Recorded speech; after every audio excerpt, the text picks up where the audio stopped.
በስመ አብ ወወልድ ወመንፈስ ቅዱስ አሐዱ አምላክ አሜን።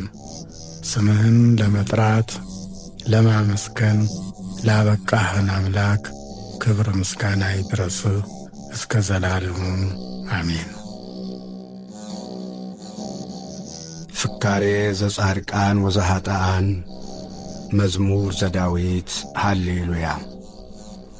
ምስጉን ነው በክፎች ምክር ያልሄደ፣ በኀጢአተኞችም መንገድ ያልቆመ፣ በዋዘኞችም ወንበር ያልተቀመጠ።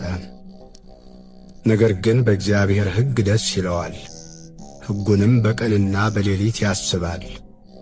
እርሱም በውሃ ፈሳሾች ዳር እንደ ተተከለች፣ ፍሬዋን በየጊዜዋ እንደምትሰጥ፣ ቅጠሏም እንደማይረግፍ ዛፍ ይሆናል። የሚሠራውም ሁሉ ይከናወንለታል። ክፉዎች እንዲህ አይደሉም፣ ነገር ግን ነፋስ ጠርጎ እንደሚወስደው ትቢያ ናቸው። ስለዚህ ክፉዎች በፍርድ ኀጢአተኞችም በጻድቃን ማኅበር አይቆሙም። እግዚአብሔር የጻድቃንን መንገድ ያውቃልና የክፉዎች መንገድ ግን ትጠፋለች።